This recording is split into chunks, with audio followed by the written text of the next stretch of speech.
Lesono no, ago wiki no ni tawako ko kau palofita frahe ki Papilone, kau palofita hiri frahe ki Papilone. Aya, ko wa ta ugon kau sio ke a ni frahe ki Papilone me me na kamat pe ta uono ngea kama. Toki foki frahe ki Papilone ta u nima tolu hiva kama. Pea ko kau palofita ose frahe pa umai ki a Malakai. Ke tau whāngi au tu. Au me me koe fui tau i wangi au. Tau sio ki ai. I fui Lesoni koe ni. E ko me ko peko pao e o sengo koe ke tau lawa e hoe taha. O manak pe lava re reipe. Pero koe motone toki lava mai koe tau ki ngā wena ke tāna ke hukau. Ko motoro koe motoro uwhi whanongo pe tau kora kasi wata pe ia. Motoro pe koe ku uwhi a mu maka. Koe tau ki ngā wena. Koe pe ia toko taha ke Facebook a. Koe toi kau Palofita ko aango pe koe nau kuonga. Ka koe haha o tari ki ai. E loloa koe pespeta. Sai, te ko Palofita o whakahe ki Papilone. Ko Selemaia, Isikeli, Mutanie. Sai, koe ngahi Takipopula koe nai whai koe ki Papilone, koe Takipopula la lahi e tolu. Ai ko whaamike ke hanga iru, whanau befo ki Takipopula ki Papilone, o ku hanga e mati wa whamatala akia, wahe akia ne tohi hohoko. Pe parahami ke te vita ki he Takipopula ke foke Takipopula ngai mepe. Ka ke Takipopula ki Papilone, e Takipopula la he tolu. Na kamata ke Takipopula Taniela, ona ngahi kau ngā mea. Ta u ko whakawhua ke ta uono no aono, pe ono no anima ka mai. Ai ko Taniela wa raki ke wha, i ono tolu ta u e pure si hoi e kimi ko tu i siuta, na ia u ki Jerusalema, a Nebukanesa ko tu i Papilone o ne tau ia, pe nai toku e ato nai ki ono ni maa si hoi e kimi ko tu i siuta, me nau nau ni ihe whare o Elohimi, pe nani awe ke whanua ko saina ke whare ono otua, pe nani whakahua e nau ke whare koloa ono otua, ka whorofora e tui ke aspenasi koe pure ni iuno ke omiha ni ihi o ha Israeli io, me hako e tui me hau e ki, koni tala vou, ui kai hanau mere, pe whaka ofa, o loto matala, i he poto kehe mo ilo mea, nau malawa ai siwi o ngai whakakau kau, pe wai hanau mawhai ke whakawhi au i he palasi o e tui, pe ke nau wako ki nau tolu i he poto mo i rea o e kau karitia. Aia, koe Takipopula koe ni, nai ke awe whakakatoa, nai whiri pe ni ihi, ai kona tutuni ke aspenasi ke ai. Ni ihi o kei ke hanau mere whaafofa loto matala poto mo ilo mea, malawa ke sivi ngai whakao ko tangata poto, ko tangata malo, e nai awe ki nau tolu o ako i he university o Nebukanesa. Teke tu ngai university o Kalisia Palato mo Sokolotesi mo mea, o si university o Papilone ko Nebukanesa i, o tu ene kosi tau e tolu, na ako e kau tangata koe ni, e koe ako ke ngahi poto koe o pureanga karitia o Papilone, koe ke nau ngā wei ai pureanga Papilone, ai koe ngahi poto na e ako ia Taniela, mo apten ko me sake mo, stareki me sake mo apten ko, ai na awe ki kulak Takipopula ai, koe Takipopula ni ihi koe ni kau talawo. Takipopula ho noua, e Takipopula e kuonga tu i ko se konaia pe ko si hoi a kini, ai ko si hoi a kini se konaia, na awe ki Papilone tuku ai pe Papilone o pekia ai petu i koe Papilone. Ka koe talanoa ni ke mea na e hoko. E kuonga si hoi a kimi. Whawohua koe tau nima hiwa fitu ka mai. Aia, whawohua tau ono no aono. O sene tau e me hongo fulu me ai. Nima hiwa fitu e. E kuonga ko ia, e taimi ko ia, na aluhake e kautamai eike a Nebukanesa ko tui Papilone ki Jerusalema. Pea nai a kolo i a kolo, pea ua Nebukanesa ki e kolo o tonga no kāpui e ne kautamai eiki. Pea huki tua si kini ko tui siuta ke tui Papilone. Aia mo ne whae, mo ne kautamai eiki, mo ne hou eiki, mo ne kau iu noke. Nai puke tui Papilone no walu tau e ne pure.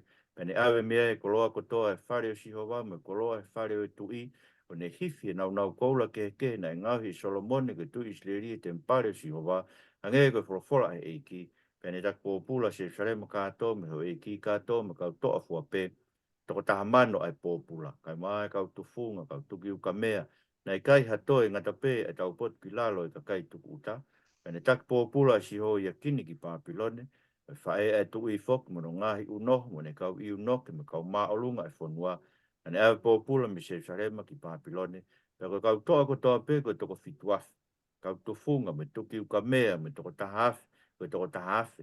Whainga kau ko tō peo tāu me tau, ne awi na tolu tu Papilone o Takipopula ki Papilone for tonio tau eki aia musiki mena hoko nei be kau to to fitu afe ko wi ko na talanga ta ke for fola o tua ne ke te na lawa ki na tolu tu i a o tua aia ko me ma winga bito ke mo patonga o kai ke fo i tau ia ko wi ko kai ke ha me tau fo i tau ia ko wi ko na talanga ta ke for fola o tua to fitu afe ko e man tu ka to ka ko hai ko se fita ko kitione na to to ngea u be na wo moia tau ia ke ko tau ko mi tia ni ka mai na hange no to lahi ki oni matata aia Takipopula ai tu i ni si ho ia kini ta ni mahiva fitu pana e whakatoe be ne teka ke whai Takipopula hono wai Takipopula whakao si rewa ke Takipopula whakao furi ia e tutu e Selemaia pe holoke tempare o tutu ko ngai a king se te kai mo taimi o Selemaia ta ni ma valuono kama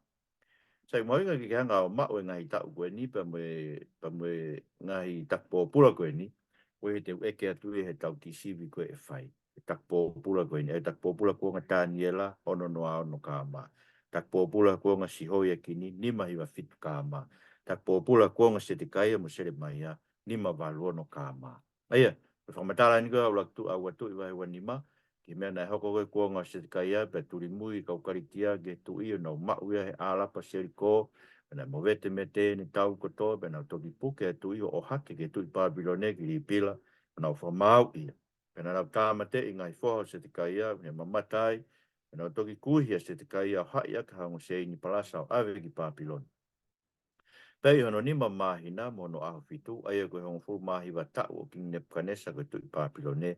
Ne hau ki Selemaia ane pusa a tani koe kapteni o ka ate, e tamai o eike tui Papilone. Pea ne tutu e whare o Sihova, me whare o tu i io, e ngai whare ko tō peo Selemaia e whare la lahi, ane tutu a ka wharatonio tau eiki. Aia, musiki, mea nei hoko, whaauha rewa tempare, horoki, ai koe whare na nau whalala ki eo, nau pehe, kai whaauha Sihova ai whonua mo e kolo, koe kolo ino Sihova Selema, pe au tu ai ai whare o Sihova. Nanga Sihova whaauha, koe anga hala a hono kakai. Na tō kamata rewa nau foki me Takipopula ki Papilone, tau nima tolu hiwa kāma. Ko ngai tu i pēsia ko kōres, lau kia ua kalonikari vai tolu o nove, ue sua tolu, koe wholawholaini a kōresi, tu i o pēsia, ko Sihova koe o tua o langi, ko ne whake te ngai bureanga tō peo māmani, pea kone na ina i ke te au ke langa hawhare mo ona i Selema aia o pui siuta.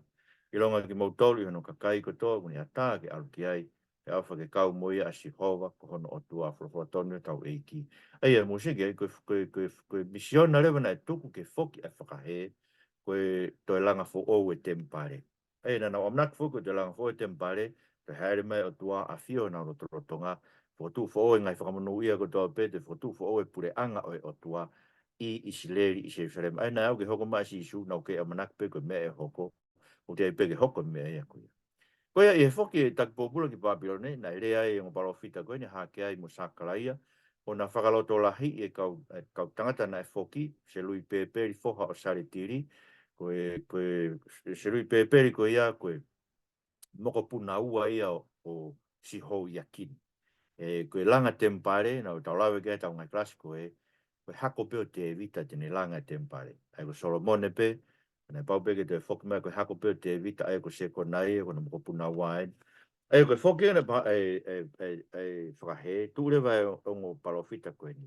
Ka hanga ai ongo Palofita, a Palofita ko hake ai mo sakalaia whoha o ito, o na whai e na Palofisai ki kau siu na i siuta mo Selema io, i e wawhai o tua o Isikeli ko hifo ke te kinaua. Toki tutua se lui pēperi whoha o saritiri mo siua whoha o siu sateki o na kamata ke langa ai whare o tua o Selema. Pea kau mo kinaua ai ongo Palofita ai o tua o tokoni ki ai whalaforatonu tau eiki. Mo mea ki he whakaukau. Aia koe hala ulau ko se lui pēperi koe whoha koe moko puna ia. Ai ko saritiri koe whoha ia o sihoia kini. Pe ko seko na ia. Ai nei awe Takipopula koe ki Papilone. Kono moko puna se lui pēperi, ai koe na ne langa, ai te mpare hono ua. Te mpare koe whoki e pakahe. Pe toki rewa malakai he kuonga ki mui ai, ke tū nuku mai aho eiki. Aia, pe kau Palofita ia koe e whakahe me whoki e whakahe. Aia ko Selemaia, Isikeli, pea kaurewa kai o tama koe a Sakalaia, hake ai mo Sakalaia, pea mo Malakai, ko Palofita e foki a whahe. Sai koe kuonga rewa o Selemaia. Urea Selemaia, mataanga beo e ne tohi o pehena, kamata e ne ngāwe o Palofita he tau hono taha tolu, o e pūre a sio saia. Tu e pāki ka moritoni ko e tau hono hongo fulu. Kau whatontonu mai ngai ngai pāki koe whakahe pelu, tohi motua, ko e tau hono taha tolu. Sio saia, e koe whakofua ma koe ono tolu noa, pe koe ono wahiwa ka maa.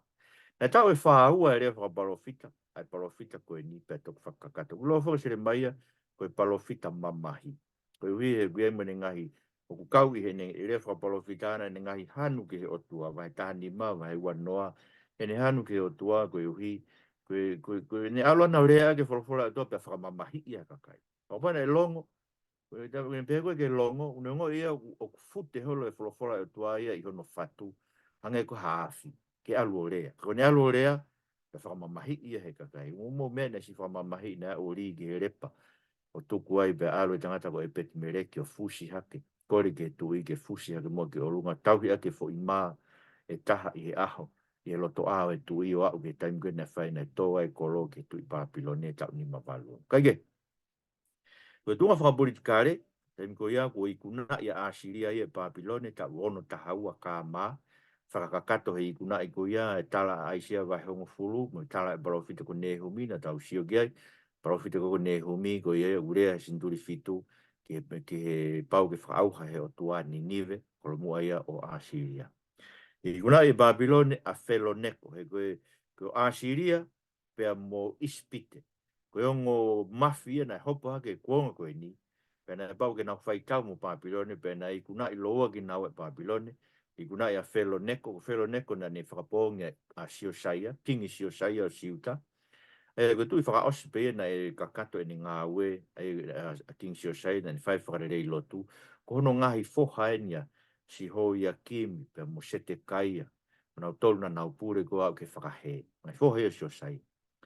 Kaie, koe kuonga Siosaia, ta anoa kia Selemaia vai tolu o no ve si uamu e tolu.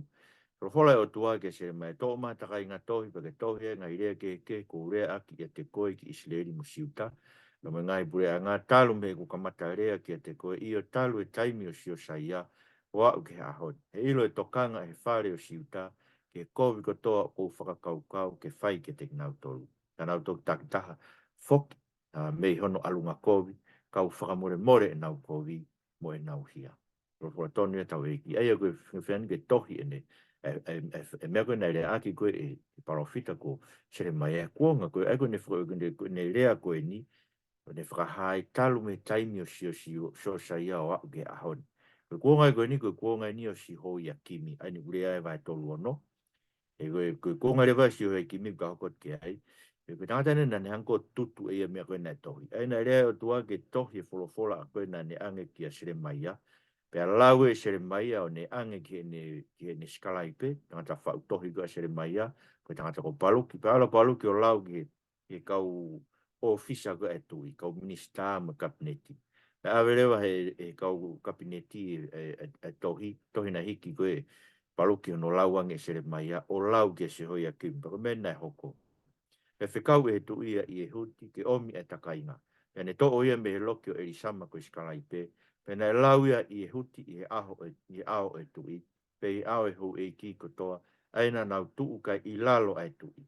Pe koe tui, une a fio i e whare whaka wau, pe kono hiwa mahina. Pe koe mata nā wuena i ono ao, oku kakaha. Pe koe mata nā wu koe tofu nanga, tafu wafi. Pe e whai pe osio no lau i e huti ha otu e tolu pe wha. E hanga e he a fio, o here ia ake a here whakamata peni, o rii ki he awhi i he matānawu. Ka eua ke osi e takainga kotoa no rii ki he awhi o he matānawu. Pea koloto ke nau mana wahe, pea koloto ke nau hae fo nau kofu e he tui mo ne kautama i he nau whanongo ke ngai furea kuia. Profora tonu e tau e ki musike mena e hoko. E whawhi wheka ho nau loto. Nau whanongo e rea koe profora e tuana whaokumai Palofita. Tutu ia e tui. Pea kai ke nau tangi, ke nau mana wahe, ke hae ho nau kofu, ke mena hoko ke Siosaia, e ne whanongo koe ke lauang e whorofora o tua. Ai koe kuonga e si hoi a kimi, koe ngai tu ia koe i e kuonga o Aisea. si o saia, si hoi a kimi, si hoi a kini le vai, tau lau gea ni nai, pea kono toe o ngā aue a si hoi a kimi, mo e mea nai whai, nā ne whai, i kai kua tohia, i e puka e karonikari ngai tu isi uta, pea toka a si hoi a kimi, mo ne ngai kui, pea nai whetongia i e pure, o no fua ko si hoi a kini.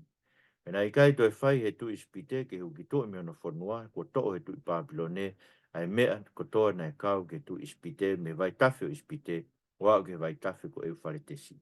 Nā yung fulu maa walu tau si hoi a kini, ni ka mata pure, pena e tolu mahina e ni hau i Seif Salema, pea koe hingoa e ne whae ko ne husita, ko ewe whine eri ne tane me Seif Salema, pea whai eia mea nei tau kovi ke whina ngalo si hova, o hange tofpe, ai whai e ni ngahi tamai, ko whoroforo tonu tau eiki.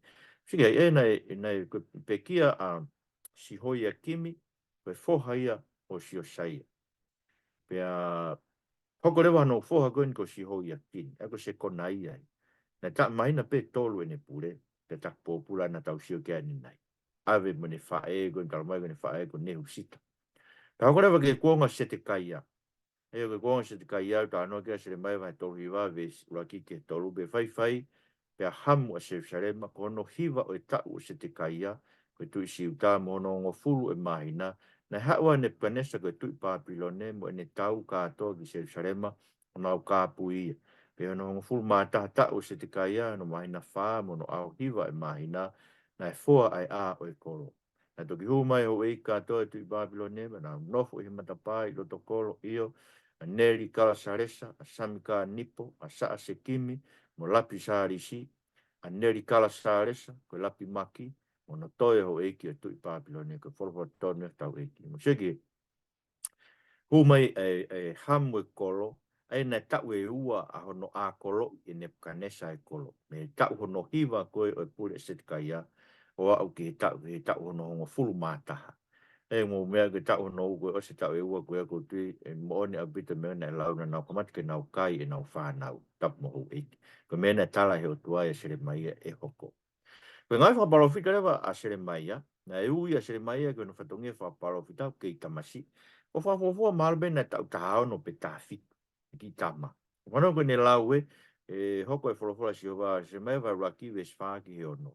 Pera hoko e whorofora si hova ke te au o pehe, te ki te uwhatu koe i he ke tēnā i loi koe. Pe te gei ke alu atu me he manawa ko whatāpui koe. E tuku ke palofita ke ngai pure a ngā, pe au tāri, o ia we atuna si hova, mea mai. O kai te upoto i herea, he koe tamasi i pēa. Tamasi i pēa. E koe whakakau koe tamasi i keisi. E ka mose ke ngāwe o tua.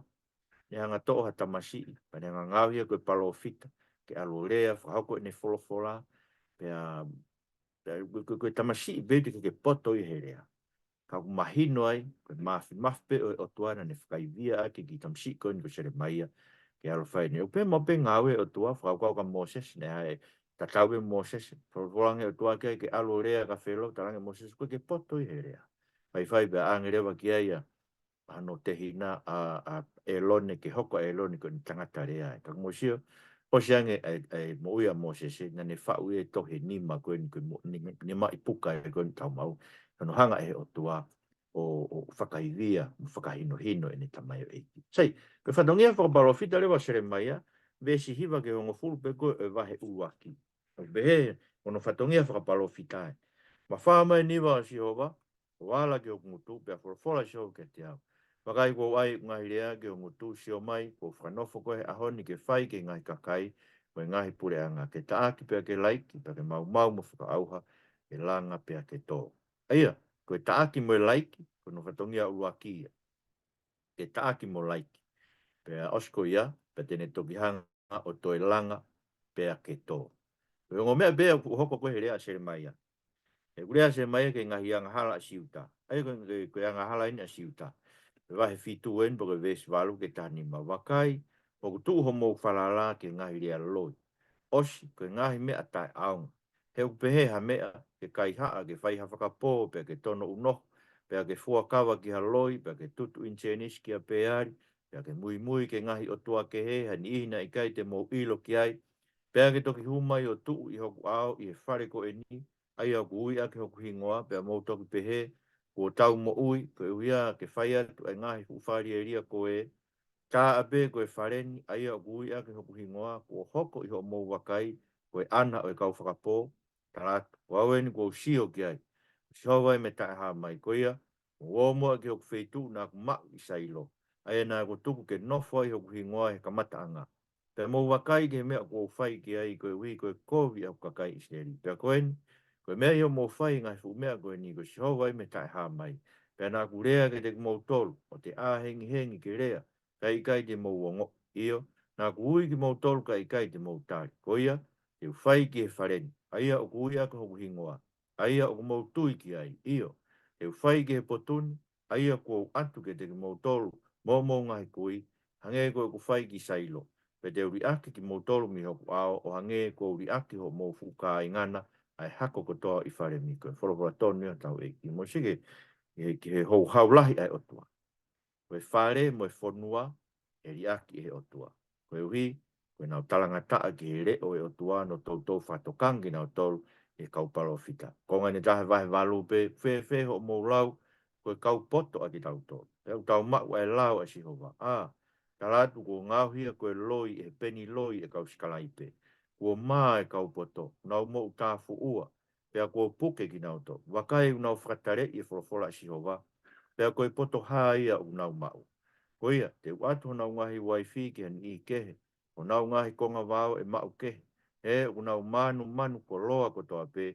Me si ki he lalahi. Me Palofita ke taura eiki. O ngāwe aki ai kā ho nau ko toa. Pea ko nau whaito ai lavea o whiwhine o kakai o hange koe wa ingai. He nau pehe merino, osi. O kui kai ha merino. E nā nau mā. Koe hui koe nau whaiwhaeria talatu. O kui kai te nau o ngoi ha mā. Iyo. O kui kai te nau ilo ai laia. Oia te nau tō i he tō. Ka hoko ai taimi o nau eke. Te nau humu koe wholofola ia si hova. Ia, sige i mahu inga e mea koe ni. Koe nau tala e nau tō, nau mau e lao, nau mau poto ai. Ka koe hui koe nau hanga whakauhinga loi i koe he kau sikalaipi. Ma tuka kau whai ako Isikeli kau taula eiki. Kau rivai. Koe koe kau Palofita kau whai ako. Kau whai ako lao, whai ako wholofola koe kau taula eiki. Hanga e nau tolo mi mio. Tala merino ki nau tolo, tonga na ton ki nau tala whakatomala. Tala tu nuku mai hau ai o tua, tala ke nau tafoki me nau ngai alunga kovi. Ko ia koe tau tea rewa ni o siuta, Selemaia wahe wani mai ni ve stolu ki he hiva. Talu e hongo fulu maa tolu e tau o sio saia foha o amoni koe tu i siuta, o a umai ki aho koe ni koe tau e ua fulu maa tolu, mo e hoko ai wholofola a sihowa ki a te au, mo e kurea ke te mo tolu. O a hengi o rea, kai te mo tari. Pea whekau atu ke te mo tolu e sihowa e ne fukau se vani ti, koe kau Palofita, o ne a hengi o whekau atu kai te mo tari. Pena kai te mo whakatu te ringa ke whanongo, na nau pehe atu. Mo tafoki mua taktahi me no alunga kovi, pe me he kovi o no ngahi whaianga. Pea te mo toki nofu i he kere, aia na e whaki e si hova ke te mo tolu, pea ki ho mo ngahi kui, talu mei mua o whai o taingata. Pea o te mo mui o tua kehe ke tauhi ke te nau tolu, pea ke lotu ki ai, ke o te mo whakaita a ki au ai ngāwe a mo nima o oa nā ku whai ha kovi ke te mo tolu. Kāna i kai te mo whakaongo ki a te au, o si hova e me tae hā mai. Koe whai ke whakatupu e pita aki ai ngāwe a mo nima. Pea mō kovie, hono o ia ko wholofola pehenia si owa sāpaki. Koe mea hei kai te mō whakaongo ke ngahi rea.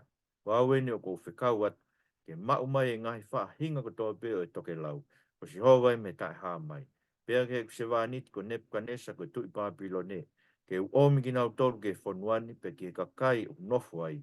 Pea ke ngahi pure anga takatakai, ke u mōi fua ki nau tolu.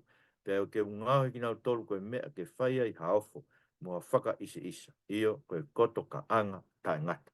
Ko whalatonio tau eiki, pa whetai ki hato. Ai mo sio koe, ko nau palo pare ma, koe ikai te nau whakaongo ki he wholofola ai otua. So koe mea i he ikai te mou whakaongo ki he ngahi rea. Ai ngā ko mea mau inga o bitoia ngā mena tau tāno peke ka matanga klasiko e ni. E mahino, koe ka kai ki tau tolu o tau tūlolo ka kato ke wholofola ai otua. O whainga ka ngā pore i motolo ko ilo, o wenga i tu whaholo whakasiasi munofo ai kune taofi ki motolo, me talangofua ke ngai whahino hina e tori tapu, me ko whaalawe mau peke hango no papitaiso ka kai tui, hange koe whaki o wahe hongo fulu, hange koe ai e ufi ulu e kau whewhine, hange ko i kai ke toton ke malanga be fai ka ka fini ko whakatata pe ngai mea ko ia o lai ngai mea ka ko inga o ia ngai mea ia ko kune ta ofi ki mo tolu me whakaongo ke ngai mea ke re o tua ka ko ilo ko mea lai ngai ta ofi ki mo tolu ko tu whaholo whasiasi mea be mea ko na whakaola ke si su ko tau lotu ko o tau tuia ke tu whaholo whasiasi whakaola o tua ko lotu lo ngutu pe kege hui ko nau tai whi whaaongo ki ngai rea si hova e whai he palofita ko me tautea ki nau tolu. Tala rewa nau tautea awi nau tolu ki Papilone, kai tala ki Papilone ka kakato ai fitu ngofuru i tau. E fitu ngofuru tau ai Takipopula ki Papilone. Te tautea tu i Papilone me preanga ko ia ko si hova me taha mai ko hui ko nau whai kovi mo e whanua whoke kau karitia i o te ngauhi ko koto lala o taingata. Mai no bito bena ke behe ko hanga heo tua ia o whaake a mamani ke Nepkanesa mo Papilone ko behena na o pasia o tua. Mora ke mama, o whaitere be o tua ia, ka koe tau mua ai o tua e mea ko toa pe, ke ne hanga whakamo ui hono kakai. Pea e mea koe ni, ko ne whakamo ui ne pau ke whaia, ke ne whakamaua hono kakai o whakaauha ki nau tolu, pea holoki e tempare, pea takpopula ki nau tolu, koe ke nau sio ki he ola e nau ngai ngau e kovi, koe ka nau foki mo oni ki o nau o tua. Kaike, ko rea Selemaia ke langa hake. Ika ingata pe i hono rea ke whakaauha ki nau tolu, ai koe tau tāno, ai koe ngai rea ki hono whakaauha ki nau tolu, no holoki mo no laiki, taaki mo laiki, ai tau tāno ki ai koe, kana e toi rea pe whoki, i he langa hake, mo tō ki nau tolu. Ai e koe kovinari te whoou, o mea kovinari te whoou eu, te whakakato i Sisu Christ, e ne pekia, kana e tāla e ke Selemaia. Pai tau taha, ves tau tolu, me tau whaa, ka koeni, ai komina rete te whai me whare o Isikeli hiri e taimi koe, o si hawa me tai ha mai, te ai ki loto e kulao. Io, te tongia ki o nau loto, pe te nofo ko nau atua, pe te nau nofo ko kakai, pe hei kai ke iako e taha ki ono kau ngā api, pe ki ono kai ngā pe he, mo ilo a si ho. Pe te nau ilo au ko toa pe o whai me si ki he lahi, ko si hawa me tai ha mai. He te whakamore more e nau kovi, pe koe nau ngahi anghala e i kai te utoi manatua, ko whawhara tonu i hatau eiki. Sige, ai koe wholofola koe lao na na wako ai ke ilo si hova ka koe ni, e tohi e lao ko ia wholofola koe ko nau loto a ke hono lau maaria o tua. Pea koe, na nau tauhi, na nau whenga to ke tauhi e lao ka neke ke nau lao. Nau talanga tae kai ko hinga na takpopula ki nau tolu ka koe ni, e tohi e lao ke tau loto ko mina rite fo ou, pea tene whakamore more tau ngahi anghala, koe ka tau lao, ke lawa ke ne whakaloto i ki tau tolu, pea nenga whakaivia ki tau tolu, whakamawhai ki tau tolu, ke tau talangofua fi talangofua i ene wholawhola. E tō ki nau tō. Wholawhola ene si hova e Selemaia wa tolua ve tolu fitu ke whātaha. Ko awen, e tāna ki nau tō me ngai whanua ke ko sese e ki nau tō ki ai e i tāma e kou hau, me tupu tā maki lahi. Pe te toi omi ki nau tō ke he potuni. Pe te wai ki nau nofo nong. Pe te nau nofo mai ko kakai. Pe te nofo au ko nau atua. Pe te uatu ke te ki nau tō wa taha i loto ma taha i alunga. Pea basia kia te au maa wai pe maa nau le lei. Pea maa le lei ai nau wha nau o ka hiri ki nau tolu. Pea te whai mo ki nau tolu a kovina ni te tae ngata koe pehe. Hei kai te utuku e mui mui ke te ki nau tolu ke whai hare lei. Pea te utuku i ho nau lotoa a basia kia te au. E o te nau wafe mea te au. Pea te ufie fia e te ki nau tolu ke whai ha nau le lei. Pea te uhunuki ki nau tolu e whanuani o whai mo oni ake o lotoa kotoa. O lau maari e kotoa koe whorofotonu e tau eiki. Mo se tene hunuki ki nau tolu. Tene tānaki nau tō, tene whakafoki, tene ai loto fo ou ke teki nau tō. So, ngā aue kātou koen kono tō whakatū fo ou Isikeli, ne kai ke behe ia koe behe kua nau le lei, te nau mā oni oni, mora ke mama. Me mea behi he whai mo oni a tua ke ne ngai tala ofa nei whai ke nau ngahi tamai.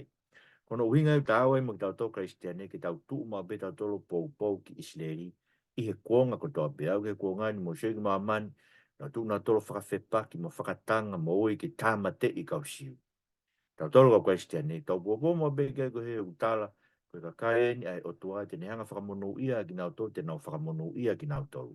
Te ne whakamala ia ka kai, te nau whakamala ia ki nau tolu. Ko nau ka kai bene tātala mai o tua, te ne hunuki ki nau tolu nau whonua, pe hei kai toi lawa e hata ke hiki ki nau tolu ne. Ain, au lo tonga hoko i a. Ko ia, ko tau whai tatau angare wain me kuonga Selemaia, pa koe konga ni ton ke puke ia, ke tari ake tau wheu i koe tāna ke hui ke kahau, e lau e tō taha kō pehe, ne ngata pe aungai ngai toi kau Palofita nau kuonga.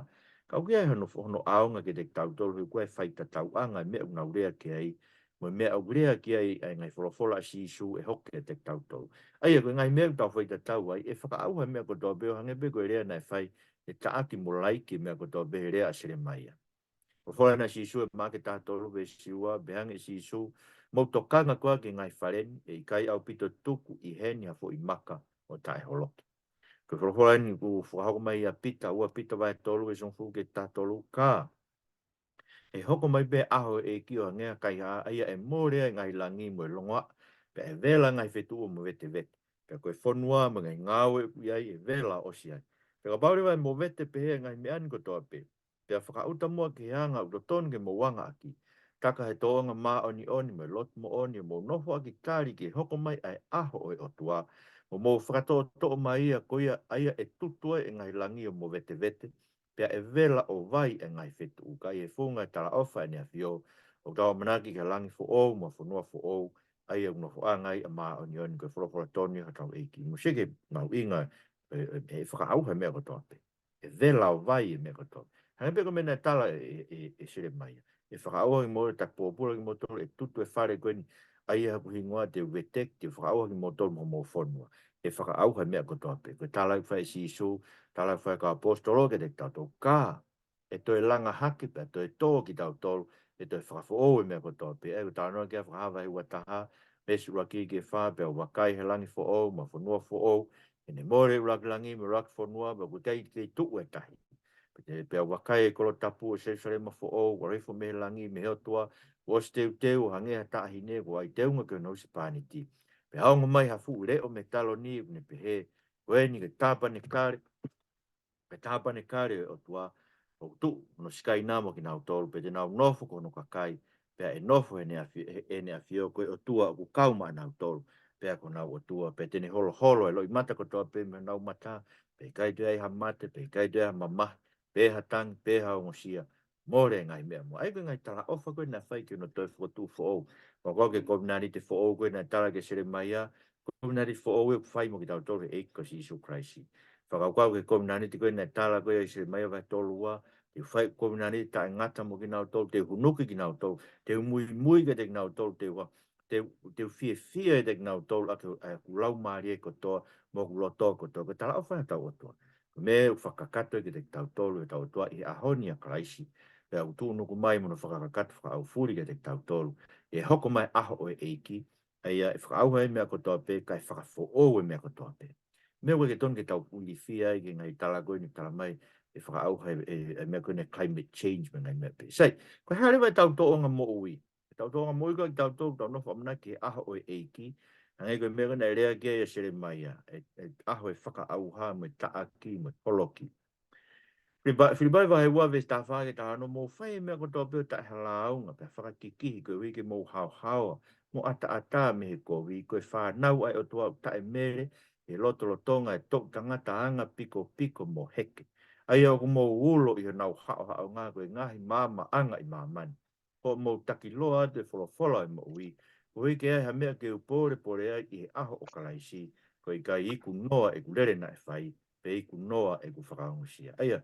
Tanoe e apostolo, tau hiki ama taki loa e wholofolahe a honi ko tau tangata wanga piko piko mo heke. E o kei ngata pe piko piko ka o ke nau lava tuu he mo oni e wholofola, e tuu whakataha i mo ki tau tolu koni tau tuu he mo oni e wholofola ai otua. Te sona raika wahe nima ve sua tolu, a fio ai otua ko ana e no ngā ofa kene whakamārio ni whakau furi aki mo tolu. Io, i he hoko mai ho tau eiko si su, kalaisi ofa ku hao whaki mo lau maarie mo e loto mo e sino o ka kato mo tae mere. Ka whakura tonu e tau eiki. Mo sio koe mea mau inga koe tau teu teue ki aho o e eiki. Ke tuku ke whakama oni oni i ki tau tolu e otua. Mo te koe tau maa oni oni anga ko klaisi. Pea koe lau maarie maa oni oni otua ko ringi mai ko tau loto. Ko ia une whai hono whakama oni oni e tau moe. Ko ia une aike mate e tau ngahi anga hala mo tau wanga motua. Koe uhi ka tau mo ui i he fo ou e toi tuu. O tau sio whamama wai ke lang. Kei ngā tai ko rakti mo te wahe ono ni tahaua ke tā whā. Tau e tau le rei o e tui, puke ke mo i ta ngata. E ne ui koe ki ai. Te nā ke whai e tuku pāre rei, e ao hakau whamoni toko lahi. Koe o tuae, ai e une tau he mo ui, ai mea ko toa pē. Mo kalaisi, ai e une whamo oni, he ne tuku pāre rei, ke pūre a ponto pai lato, O kou nai nai atu ke tauhi ai whekau ke tai mere mo tai whaalau I oau ke whakaha mai ha tau eiki ko si Isu Kraisi whakatonga tau eiki pa whetai ki hotua. Musiki ai, tau e tau lelei. Tauhi ai mo ui, tauhi ai whekau ke tai mere. Ko hai whekau. Ai tui pi ki tai ki tau eiki ko si Isu Kraisi. Mo mea koe tau whenga tau be a ko tau pe koe tau ki tau puke ma e tau tui ke eiki ko si Isu Kraisi. Ko mo be se tani o lulu ki tau tau. Ni hanga ha aki holo ki tau tau ke ngahi ahi ahi. Koe wike o te tau tui ki tau tau ke tau ngoi ma mahi tau loto ngahi ahi ahi. Hange koe ke toi kau mai o tua tau kua e mo ki tau tau. Pa tau hanga whakawhisi ngai o tua hange ko pita. Ai koe mea kuwhenga kia se tani. Koe whakaama paula, puke, tau e tau lele. Puke ma, mea koe na e ui koe ki ai. Ui tau tau ke mo ui tae ngatai e Christ ke tau tui ke tuku pāre rei koe na whae Christ. Tauhi ke tai mere, wa o ke aho koe whakahama e koe si Christ. Ai koe tau teu ia ke aho lahi. Nei kai ke whakatomala ha Israelia he rea a Selemaia. Whaame apostolo ke te tau tolu. Tau ilo ko whanau nau ki tau tolu he eiki a ke ngai nau ke. Koe ui ke tau tui ke eiki. Sei, ka whasa pe kuonga Isikeli he weekend, ka tau tuku whao si kuonga koe ka Palofita foki a whakahewi ka hau, ka whai mui tau ki isiwi. E ko senge tau taimi. Koe kuonga o Isikeli. Ka mai Isikeli, ono kuonga e. Ko Isikeli vai rakiwe si wake tolu. I hono nima, o mahina kono tau nima ia o Takipopula a king si hoi a kini. Na tau lao ni nei, si hoi a kini na Takipopula e tau nima hi wa fitu ka ma. Tau mai Isikeli, koe tau hono nima en, o nau Takipopula ko ia. E mātua ki hoko e wholofola si o wā ke Isikeli foha o pusi, koe tau la eiki e whanua o karitia, e ve vai tawhiko ki pa i o e potu ko ia, na ia te ia ai nima o sihova. Ai koe tau la eiki ia, kana te uia ke Palofita. Ai koe tau nima no Takipopula si o e kini, e se kona ia, koe tau nima hiwa fitu na kamatai, whafuafua, koe tau nima hiwa tolu kāma. Koe tala noa rewa Isikeli, o mga tunga pe mea la lahi e tolu. Mea la lahi pe tolu. Koe uraki koe hā e langilang e o tua I Papilone. Ai manuina ave I Takipopula uruakia e kuonga se kona ia, ave mo Isikeli, ave mo kakai ena tau lawe ke e nai, Takipopula koe ni mahi wa fitu ka ma. Nei ave kai tuku pe, te kai ke holoke tempare, ke tuku pe tu I, pe mo ni he taula eiki mo ki nau tolu I Jerusalem. Kai ave e ni ihi a koe ki a Papilone nau Takipopula, pau sio mai a Isikeli he tau koe ni hono nima e nau Takipopula, o ku kolosia te Taloni koe o tua koe na e tu koe tempare I Jerusalem. Kolosia tuia he vai tafe o ki pai Papilone, alua tuia ke nofo mo ki nau tolu koe ai nau Takipopula. Ke nofo mo ki nau, ai o oho vale au pita, a Isikeli mea koe, e visone koe me sio ke, e koe Taloni ni o tua koe na e afio I Jerusalem he tempare. O sio ia alange Taloni whakasari o te ia, a fio heka ngea ai to taha anu lauka Isikeli vai raki ve sua no ke hua balu. Pe me he funga a tānoa ai nei o lunga I ho nau ulu, hange koe ha ai maka sa whaia, na e ha ai tatau o ha Taloni. Pe e funga o tatau o ha Taloni, na e ha mea hange koe fōtunga o ha tangata, o ku heka mei o lunga. Pe au wakai o ku hange ko hau ka mea afu vela.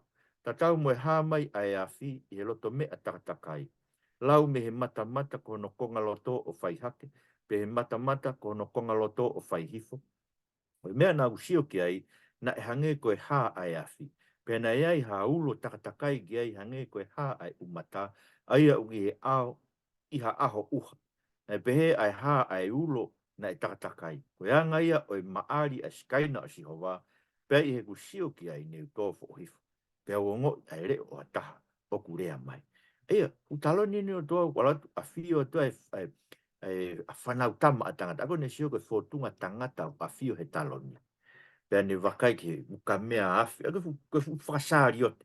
Koe whusari o te walatu kue selu pimi o gano kapakau o whonu kano I mata.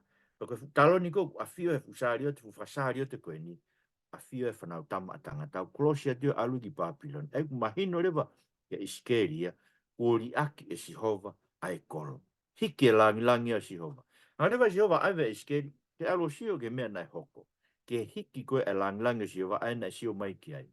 Ko Isikeli wahe hongo fulu en, pa koe ngai konga en me wahe hongo fulu. Pea kua maa hake e skaina o Sihova, ai koe Ko visione na sio ke iskeri he loto tempare. Ave e otoa ia a iskeri me Papilone o ave ke loto tempare o sio ke visione ko ni. Pe ko maa hake skaina sio wa me funga selupimi o tu me o lunga hu anga e fare. Pe na e fonu e fare i ao, pe na e fonu e loto a he malama skaina sio wa. Pe ko longoa o ngai kapakau e kau selupimi na e ongo ke loto atua. Na e hange ko e reo o ela sātai o ka whai mai enelea. Pe huki toa skaina sio wa me funga hu anga o e fare, o ne tuu me funga selupimi. Pea fola e kau selupimi ho nau kapakau. Pea nau maa hake me kere nau huki toa o gau sio ki ai. Pea koe ngahi whakasari o te o kuoa i pe mo ki nau tolu.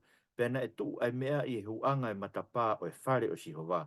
Ai matapā ki hahake. Pea koe skaina o toa o Israelina tau potu ki o lunga e tek nau tolu. Ko ia e mea mo ui na gu sio ki ai i he lalo o tua o Israeli he vai tafe ko kipa pena aku ilo ko selu pimiena for tonu ia tau e mo sio hange be ku kai ke si fie alu e o tua me hono tempare ai ne hu ki tua ta mai na hu ki tua pe to tu ko mata pa ko ki he ha ke ko mata pa la hia ko e tempare ko mata pa e fai e hu ka tala e ki e fai fi la pon ko to pe mo e fiaf ko to pe e fai la nga hala ko na tu ni ka mo sio ke ai ke alu, ai ke haere me no kakai. Na tala mai na e tu iskaina. Sio iskeri. Tu e me a huanga matapa. Osko ia. Le toki ma akere wa talo ni o alu pane pehe. Ne sio ke talo ni na sio ke kolosian. I he vai tafe ko kokipa. Aia, na hiki iskaina sio wano talo ni. Madui na folofola sio wa tuku ono hingoa. I e whare koen. E whare koen na tu isarema. Kana e hanga e o tua ave no skaina mi ai. Ko wiko e hanga hala no kakai. Kai whaka auha no kakai. Ei, o ku whai behe o tua e whaka auha no kakai. Ka ngusu kei, o ku rotonga ene hou hau. Ia i pe mo ne whai mesi. E ku inga, ne wha ama si hova ia, nei kai ke whai hanga hala no kakai kia.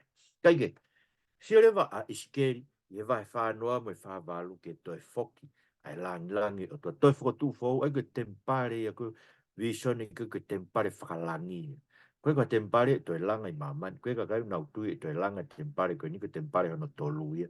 Ka mo mea tau tala noa, ke tempare hono tolu ia na be si su te uholoke tempare, toi whakatu i hono aha tolu. Ko toi whakatu koe no aha tolu, ko whakatu e si su e tempare ta ingata. Ai tau kau ki tau tau kere tau mai pita, koe maka mo ui ki tau tolu, langa he maka mo ui ko Christ. Ke hoko koe whare whakalau maari, a fio anu lau maari maa o ni tau mai Paulo ke te tau tolu e feso, koe tempare whaka osi ki tau tau ka fofonga. Ka visone ki ai e Palofita. Palofita ko Isikeli, ki hono toi whakotu fo ou. Mo sio ke koe men tala ia Isikeli vai tolu ono, pa koe ngai vesi koe ni, pe koe mo Isikeli vai tolu fitu. Isikeli vai tolu ono, mo Isikeli vai tolu fitu. Ka ulaua, pena hoko e flofla sio wa ke te au pe sini hako i tangata. Kumi mai hapotu i akau. Pea ke tohi ai pe he koe mea asiuta, ha Isikeli kau moi. Pea ke tohi hapotu i akau e taha. Pea ke tohi ai o pe he, koe mea asio sifa, koe akau a ifaremi, koe whare ko toa o Isikeli o ku kau moia. Pea ke opo ua ki nawa i ho opuke ke na akau pe taha. Pea tena hoko ai ua ko taha i ho nima. Pea ka rea ke te koe ai hako au kakai o pe he. I kai koa te ke whakamatala mai pe koe ha au ena, te ke rea ke te kinau tolu o pe koe. Whorowharaina at naisi o wa. Wakai ko te to'o e akau asio sifa ai au ke nima i wharemi. Pea moe ngahi matakari o Isikeli o kau moia. Pea te uai ki nau tolu ke taha koe ai akau o siuta. Pea te ungahi koe akau pe taha. Pea te na taha pe i hoku nima. Pea te ungahi ki nau tolu koe preanga pe taha i whonua i ngai mounga o Isikeli. Pea e tui ke te nau tolu koe toa pe ha tui pe taha. Pea i kai tena toi kakai e ua. Pea i kai toi vahe vahe. E toi pureanga ua. Pea koe kusewanit ko te wita tene tui ke te nau tolu. Koe taha i tauhi ke o nau kotoa. Pea te nau fau he ngai kupui ko nistu tone. Pea te nau tauhi e ngai tu ni o whai ki ai. Pea te uwhai mo ki nau tolu ha kovinani te merino. E hoko ia ko kovinani te tae ngata mo ki nau tolu. Pea te uai ki nau tolu. Pea te whakatoko lahi ki nau tolu. Pea te utuku hoku putu tapu e nau lotoro tonga tae ngata. Pea e whakamalu malu ki nau tolu e tāpane kare. Pea te unofu ko nau otua. Pea ko ki nau tolu te nau nofu mai ko hoku kakai. ilo e ngai pure anga ko si hova o whatapu hai e Isikeli o ka tuu hoku potu tapu i o nau loto roto ngā ta ingata ko wholopara tonu tau e ki whawhetai begi o tua. Aia, mo siu ke tala o ke tala ne o tua, tene hanga whakatata hai o ngu pure anga koe nai mawai vai. Pure anga sio sifa, ngai matakari hongo furu ia koe o Isikeli. Pure anga siuta, tene hanga opo ua ki nau tolo no ni mau ai ke pure anga peta. Pe pure ke ne tamai e ko te vita, pe te nau fōu i ne konistu tone. Pe ingat be nau fōu i ne konistu tone, ka te ne whai kovnani te tae ngata mo ki nau tolo, ko kovnani te merino, te nau mau merino mo nau otua. Pe a fio ho nau otua, i nau loto rotonga, ko tāpane kare no skaina, i nau loto rotonga. Ei, ko men ko tau tā no gen, pe te mpare no tolu en ko tau kau ki ai, e ko si su kaisi. Ko e, hangai māmonga o ngā ake a kau a sio sifa, mo e a kau a siuta, to kua ko so sifa sa mita i ko e tohi molo mona e mo tohi tapu e whakahai pe ki naua ko e ngo tohi peta. Kau tonu ke whaino hino ke kau whakau māmunga ko e ko so sifa sa mita tala no ke ei ko so sifa se kope. So sifa ko e foha se kope tala no ke mo siuta ko e foha se kope. Ko hingan ki hongo pureanga na e mawai ua whakahai ki nau he o tua ke hoko ko pureanga pe taha ko pureanga o tua ko hingai hawa si Isu Christ ko ne behe ko hoko mai pureanga. Ko ofe pureanga o tua. Koe pureanga e koe no te vita, aina tala noa gei, e koe pureanga ta inga tai. Aia, ta tok whaasa grewa tohi Isikeli, no tala mai ke te tau tolu, koe fua takai o e kolo, koe taha mano ma waluafe, pea talua e hingoa e kolo ko sihova sama, o oku iaia sihova. Aia, koe kolo ia koe o e tempare, koe tina hako e tempare, koe kolo ia o e otua. Pea ko ki tau tolu, o tau tolu e tempare o tua, koe kolo ki tau tolu e tua, a fio sihova e tau lotolotonga. Sai, ka whaasa be e whaita tau anga me kuonga Isikeli, tau lawe e nai ke whaita tau anga me kuonga Selemaia, whaita tau anga me kuonga ko tau kuonga me kuonga o Isikeli. Ma tuka ngai mea lalai pe tolu o kurea kia Isikeli. Koe hama e langi langi, aina e hadu e langi langi ia kia Isikeli. Whanonga teo kolosia teo ke alatia o afio e lotolotonga hono kakai i agoina Takipopula i Papilone. Koe nofo e langi langi, koe hiki e langi langi, e rai ngata e koe foki e langi langi. Sai ko ki tau tolu, ko hifo mai langi langi o tuai e si Isu Christ. Sione wa wakwe stafa. Pena e hoko folo ke kakano ne fotun tau panikare tau lotorotonga.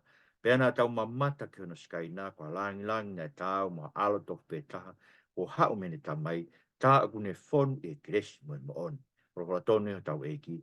Koe, musike, koe skaina e o tua, koe langi langi o tua na tau mamata tonu ke, mamata tonu ke ka apostolo, hene a fio na lotorotonga, he hoko a folofola, koe wafai o tua koe i taniti ko folofola, o tua koe alo na e uia ko folofola no wafa i taniti.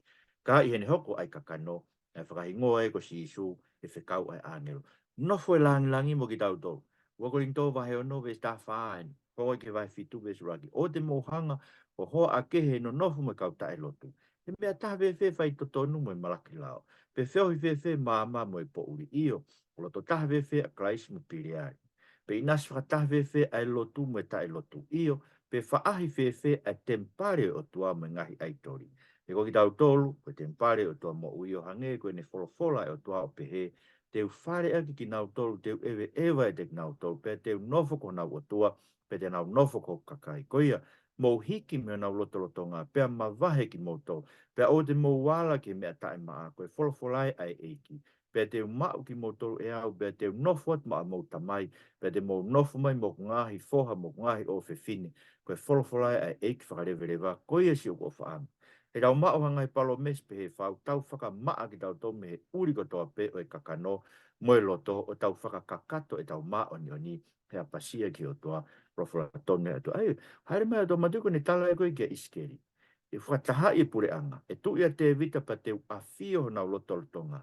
Pea e toka hok skaina na lotolotonga. Ka koe tala mai ni o tua ke te tau tō, ke o te tau hanga o.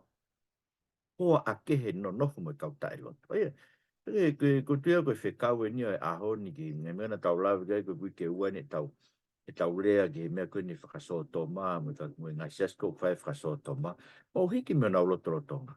E anga whewea koe laua e anga whewea nofa e tempare o tua ia ki mautolu whakataha mo e aitori. Ko no inga whoke koe o tua aitori e ulotu kei ngai sesko tari e whakasotoma. Ko hii koe o tua e toi tapu ne maranga e ia o koe whakasotoma. Koe o tua aitori ne be sai be whakasotoma. Ko o tua to tapu ni malanga e ke whatomala ka kai ko tau pe mina ngahi ang hala. Si su ka matpe ni malanga mo whatomala tui ke kosperi ko ofi pre anga o tua.